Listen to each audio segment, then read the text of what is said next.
Welcome to Sports Spectrum, the sports and faith podcast that brings Jesus back into the conversation. Here's your host, Jason Romano. Welcome, everyone, to Sports Spectrum. I am Jason Romano. Great to have you joining us on the program today.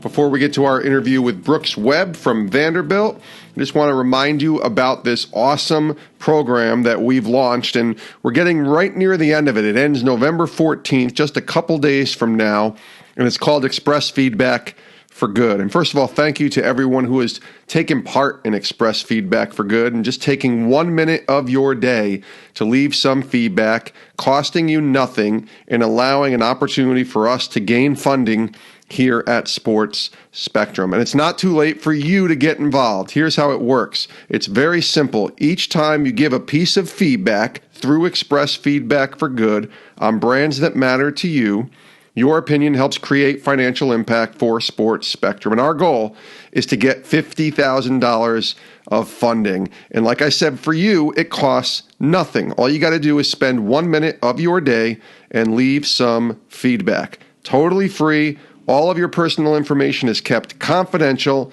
And here's how it works. You can simply sign up by going to sportsspectrum.com, our website, or just texting the letters EFG to 31996. EFG to 31996. Thanks for working together with us here, and hopefully by creating that funding, we can continue to spread the gospel through the lens of sports.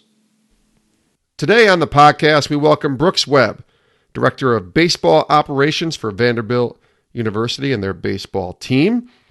Brooks is a part of that program that won the 2019 College World Series, the NCAA Division One national champions. That team went 59-12, won the SEC title, and then won the College World Series championship. What a year it was for Vanderbilt baseball. Brooks was a part of that as the Director of Operations, and he'll tell you what that role is, what that consists of here on the podcast. Brooks, before that, was with USA Baseball as a Team USA general manager from 2013 to 2016, and also a former baseball pitcher himself at Birmingham-Southern College, where he helped the Panthers win 3 conference titles.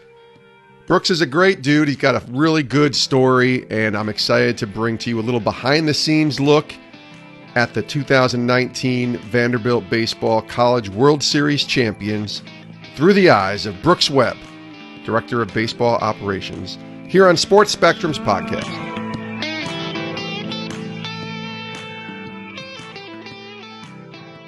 Brooks, welcome to the show.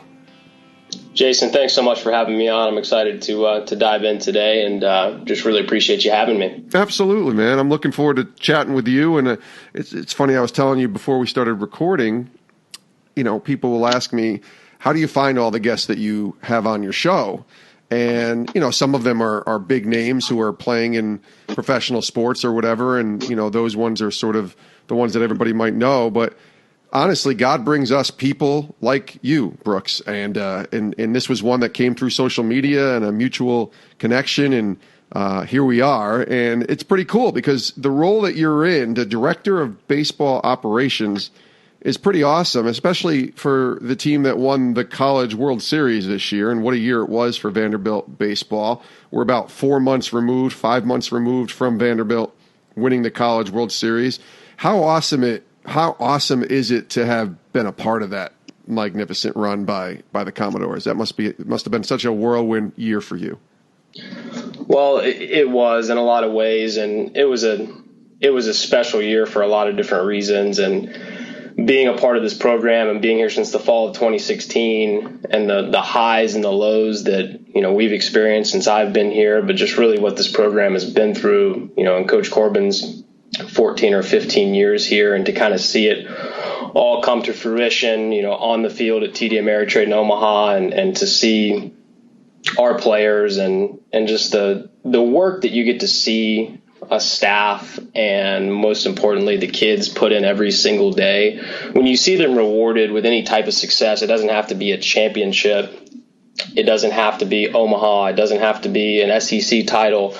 when you see them rewarded individually and then as a team for what they do every day, I think that's probably the most fulfilling thing for me specifically, but I think for all of our staff. I mean, that's why we are in this industry. I think it's why we do what we do. But that run was just a lot of fun and just hard to describe. I mean, we had and it probably hadn't hit a lot of us yet at what was accomplished, because I think the one thing about college baseball is when you get back, the season goes so late into the summer, you've got 48 hours and the kids have to split. They go to play with their professional team they were drafted by, or they go off to summer baseball. And our staff, you turn the page right to camps and recruiting. So you almost don't even have a chance to digest what you experience. You're in Omaha for 17 days if you play, from the start of the time you get there through game 3 of the College World Series finals. So it's a marathon that you have to sprint, and then you get to the end of it and it's just over. I think win or lose, and you have all these emotions that are running so high, and you come back and you're celebrated very quickly, but then the kids just leave and they're gone. And I think that's tough. That was tough for me for sure, just because you want to have a semester to celebrate with these guys and to decompress and get to tell the stories that maybe you didn't get to hear while you were there.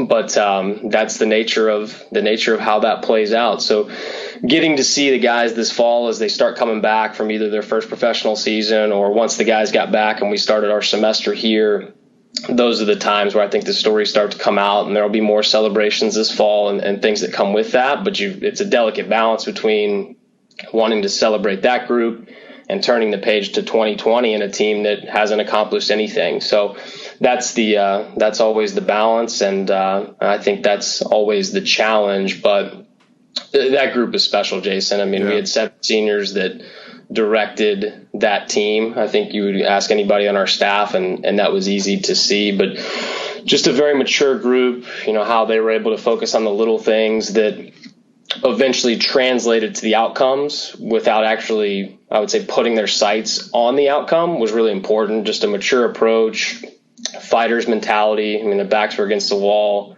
so many different times, whether it was the SEC championship game where you're down 9-1, losing the first game of that super regional to Duke where Kumar Rocker came back and threw the no-hitter, or even, losing that first game of the final series to Michigan. And you just learn to never doubt those kids, because they always found a way to be resilient. And it was really special to watch, special to be a part of. And it's a very unique place, and I don't take that for granted any day of the week. I'm very fortunate to be here, and love our kids and love the people I get to work with every day. Brooks, you said it was a special year for a lot of different reasons. Obviously, you just named, a few of them, but there's some of the lows that you mentioned as well. What are some of those different reasons, maybe why it was such a special year? Not just obviously on the field. When you go 59-12, obviously something special is happening on the field when you win a title.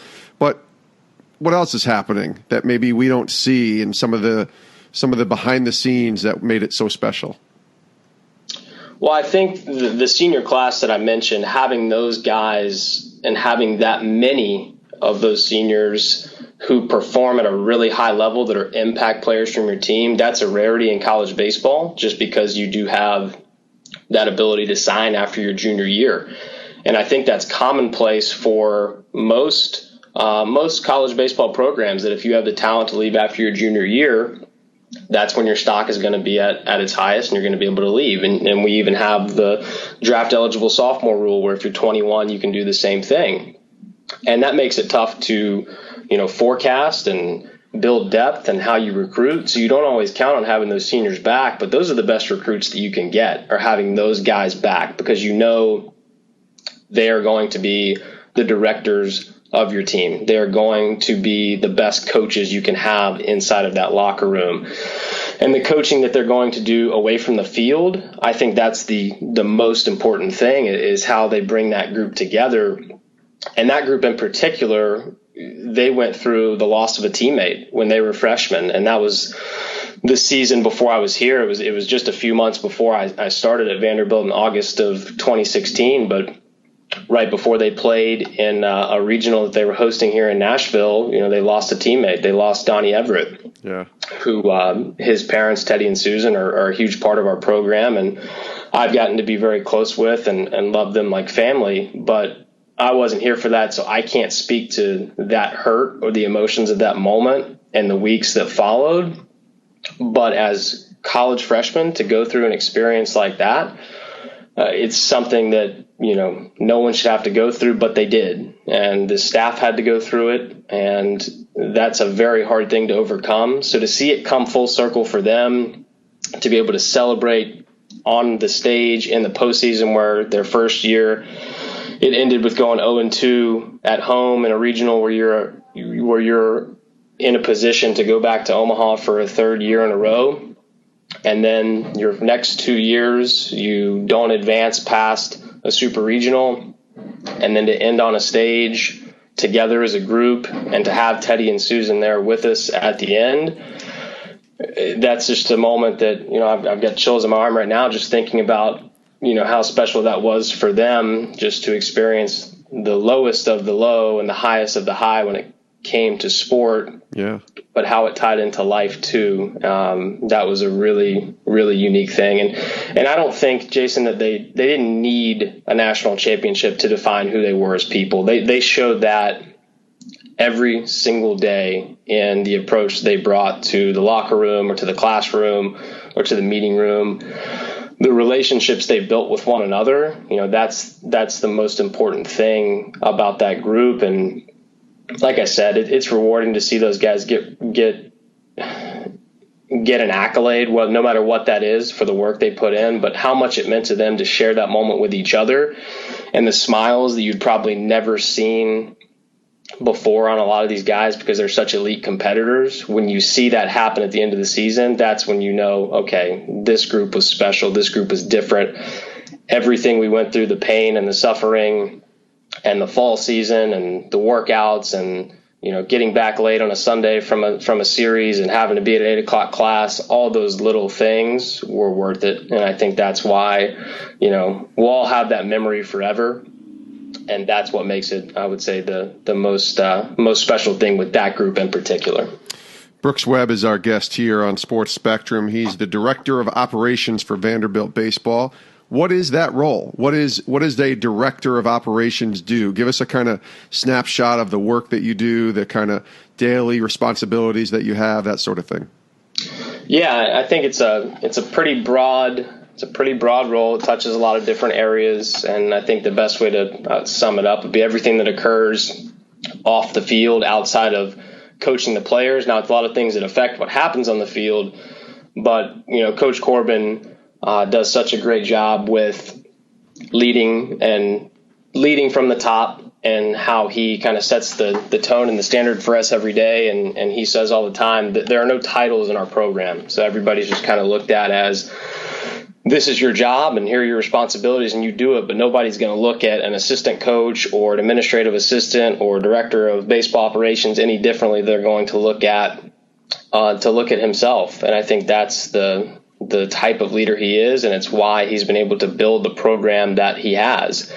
So I think for me, it's just trying to keep everything in order off the field and to the same standard of how we want our student athletes to perform on the field. So I think, a lot of the things that people think just happen or appear, that, fans get to see the result, they get to see the final product, but they have no idea the process that it takes to get there. And we've got a tremendous support staff well beyond just me. And I think, we have our hand in pretty much everything that you could imagine, down to, things that are more macro, like travel and recruiting, facilities and those type of things, but also, game scheduling, where we're at in the next 4 or 5 years, how we're managing our RPI, how we're managing trips that, will be exciting for the current team, but could also potentially help in recruiting.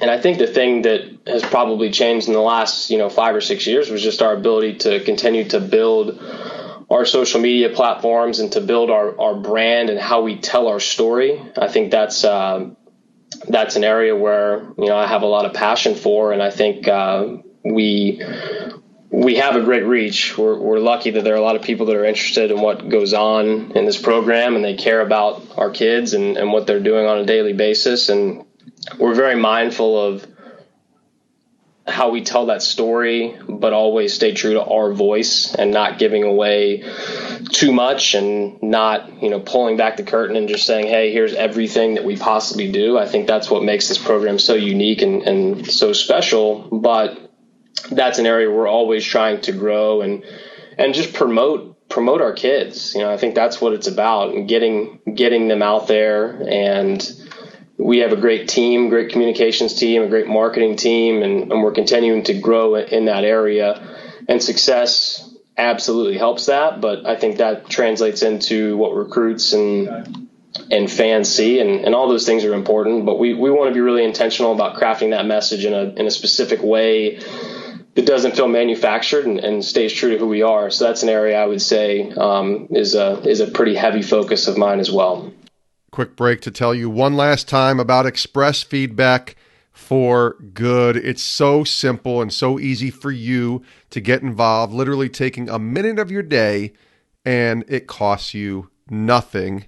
Your personal information is kept confidential, and through leaving feedback on causes that you care about, you help generate income funding for Sports Spectrum, money that we're going to use to continue spreading the gospel through the lens of sport with podcasts like this one with Brooks Webb.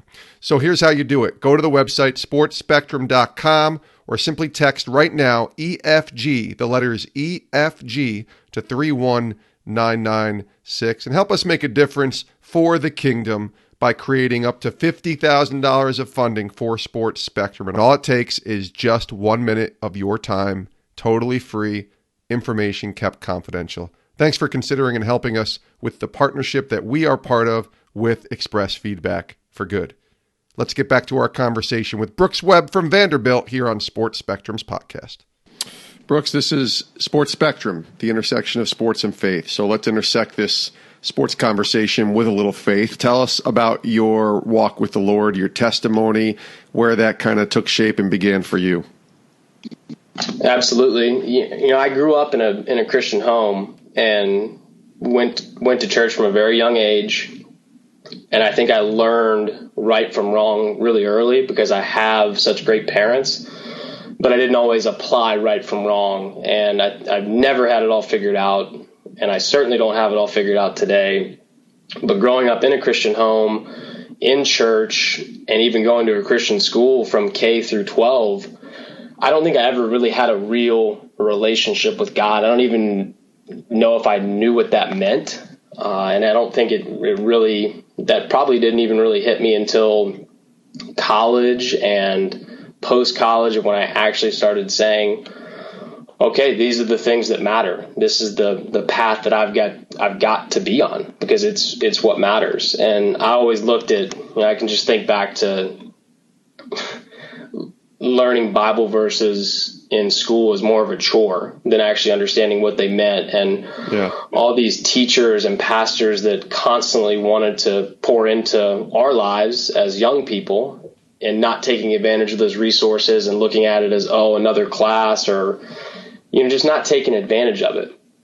And that's something that I hadn't really thought about until the last, 5 or 7 years. And it kind of hurt me because I realized there were so many people that God intentionally put into my life that I never took advantage of what they had to offer and how they wanted to work on my heart.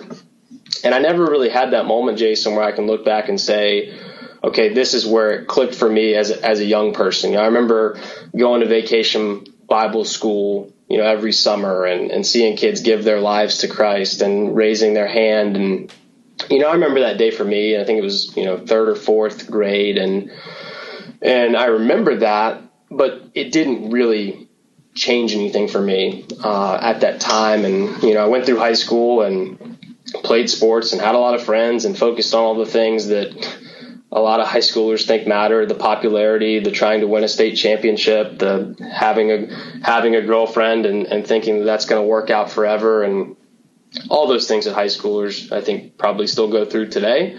But it really didn't change for me until I think it was 2008. And I was talking to my wife, Lauren, about this, in the last couple of days. And it was a Christmas Eve service at the church that we used to go to when we lived in Birmingham, and at Church of the Highlands. And we were there with her family. And it was just a service that, I couldn't even really tell you what the content of the service was. It wasn't anything out of the ordinary. It was I wouldn't call it a standard Christmas Eve service, but I just felt like the pastor at the time, he's the senior pastor there, and Chris Hodges, it just rocked my world. And I was in tears, and we left there, and I couldn't really explain why, but that service just matured me on a spiritual level. And my wife, Lauren, who was my girlfriend at the time, it changed for us that night. It's hard to explain. It was more of just kind of providing a path that we wanted to be on and get some things right in our lives individually, but also as a couple. And it was a constant battle from that point forward. I think it was more of, okay, I had the vision for where I needed to go and the path I needed to be on. So how was I going to put myself on that path? And that's something that took me, I think, several years of finishing school and working in sports and the professional pieces that came along with that. But that was the night that I would say it really changed for me and gave me that opportunity to understand, okay, here's all the things that you think are important. Well, here's all the things you've been doing wrong. And that rocked me. It hit me like a ton of bricks and kind of put me on that path, like I said, of how am I going to move forward and be a better man, be somebody that, my parents raised to understand right from wrong, but find a way to apply it in life every single day. And that was 11 years ago. And Lauren and I are coming up on 7 years of marriage in December, and being together at that service, like I said, I can't tell you the content of that message. I don't even really remember some of the things that were said. I just know that we left there and we talked that night, and everything just became different. And everybody says they have the best, wife in the world and all that. But, Lauren has always been, since I've known her, just a staunch believer. And she's radically changed my life on so many levels, my personal growth in and outside of our marriage, but most importantly, my walk with the Lord, because she's constantly challenging me, reminding me, encouraging me to be better in that area. And what I've seen the most is that, I am very, very guilty of not always turning to prayer when I need to. And that's all the time. And her prayers are powerful. And I've been able to see that because of how diligent she is in it. She's someone who has that gift. And she's so kind and forgiving and sees the best in everyone. And seeing her lead people to Jesus like she has, just by how she lives her life and pours into others. I strive to be like her as much as I can because her character is just so unmatched. And that's really, really helped me in my walk personally, just by seeing her and how she lives her life. That's awesome. We all need wives that can keep us accountable in that way. But take us to the intersection then, the sports and the faith worlds for you. So we're called to bring our faith wherever we go. I call it the centerpiece of our life, not just a piece. So how does that look for you when you take your faith to the workplace? Not saying you're walking around with a cross on your shirt and a Bible in your hand every 5 minutes. You have a job to do, and that's what you're paid to do. But how do those two worlds intersect for you in your daily walk? Yeah, I think that's something that when I first got into sports, Jason, I don't know if I ever even really considered.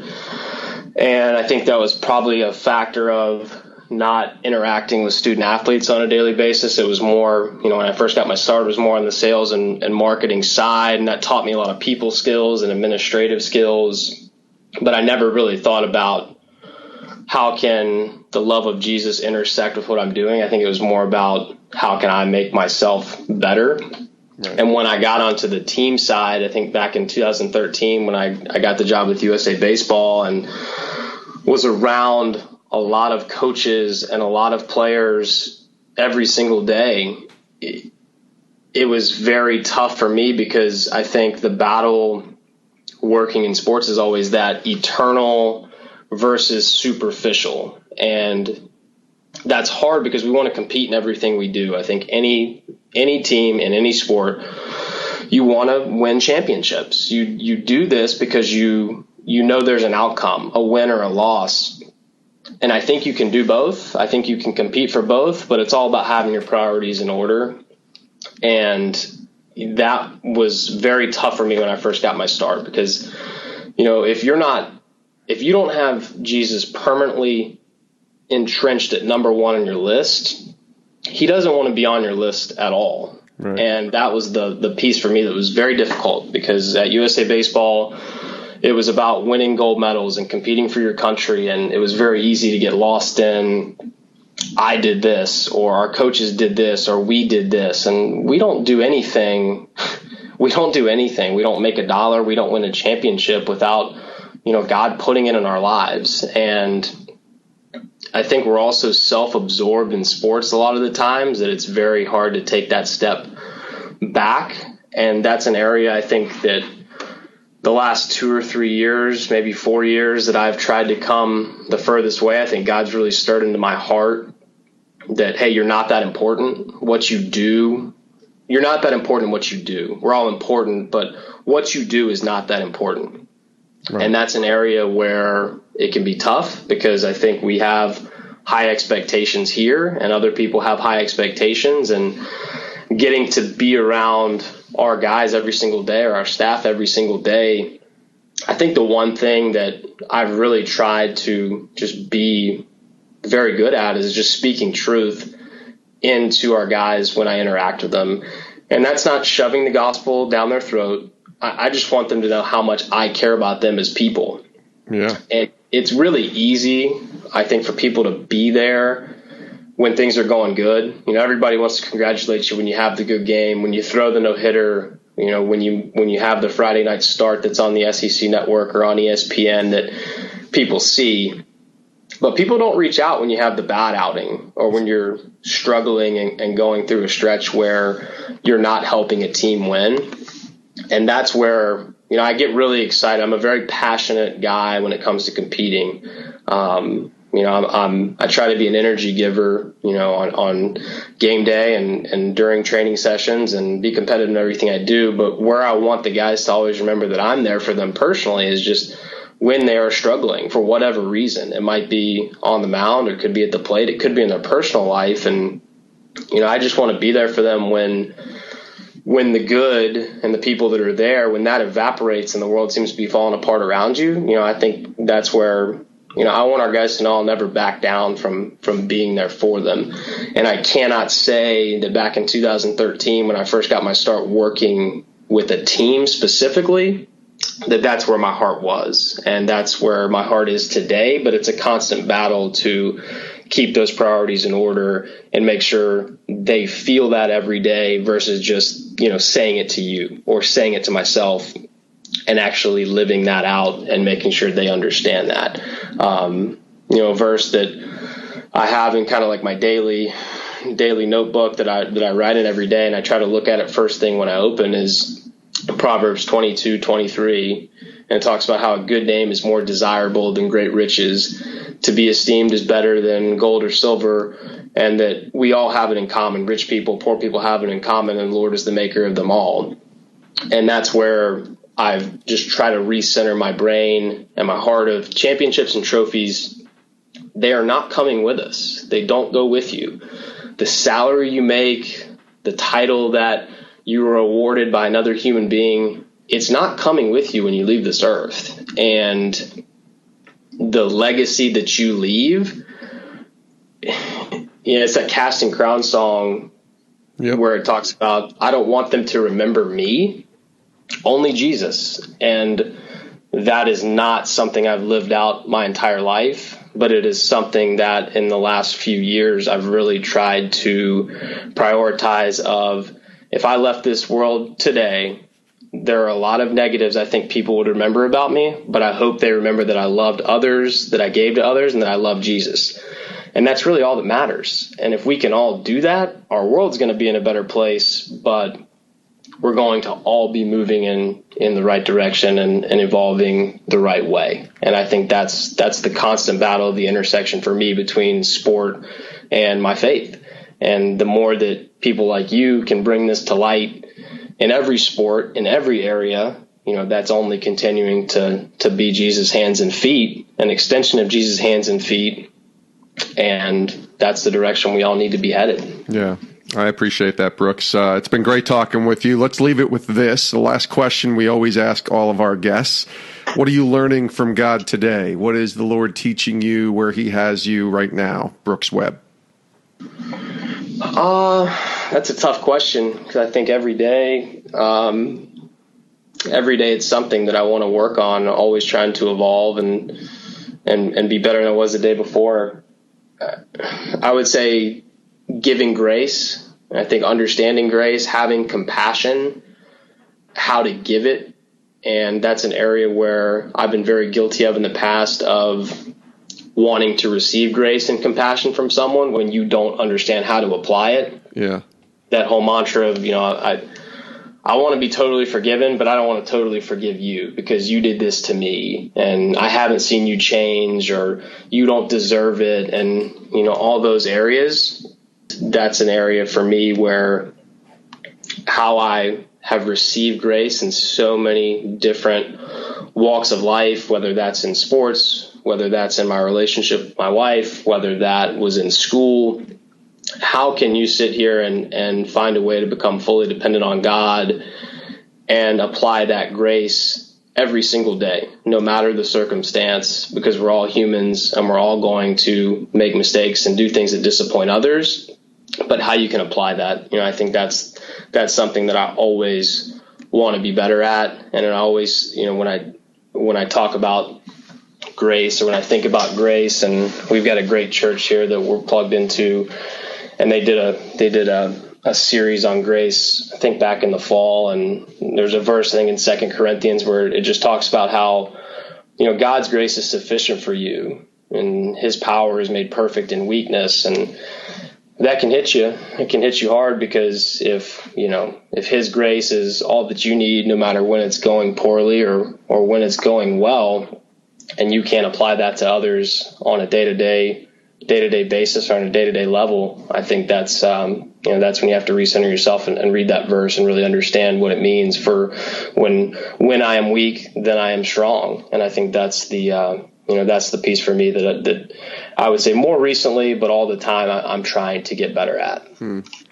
He is Brooks Webb, the Director of Baseball Operations for Vanderbilt. And listen, man, good talking to you. Thanks for sharing your story. Hopefully we'll meet in person someday. I'll shake your hand and give you a high five. I really do appreciate you coming on the show, and I wish you nothing but the best. Thanks, Brooks. Thanks so much, Jason. I appreciate it. Many thanks to Brooks Webb from Vanderbilt, Director of Baseball Operations, for joining us here on Sports Spectrum's podcast. You can follow him on Twitter at BrooksW44, BrooksW44. And I love what he had to say. I told him before the interview, or I should say right after the interview ended, he goes, "Sorry if I went a little long." And I said, "Listen, this is a podcast."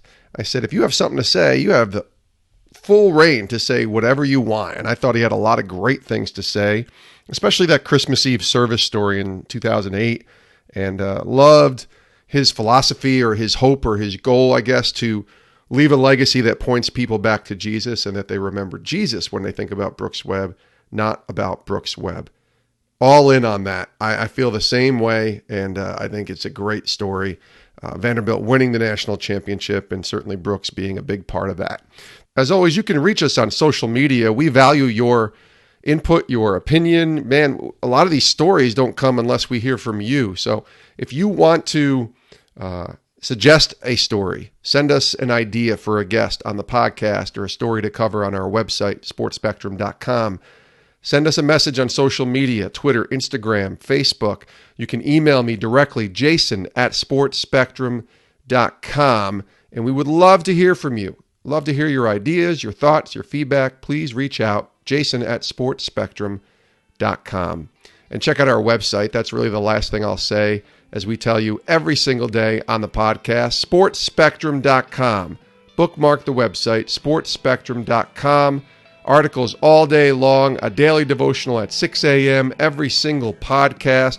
Lots of great content going back 30 years, all found at our website, sportspectrum.com. Thanks for listening. We'll see you next time with a brand new episode here on Sports Spectrum. Have a great rest of your day.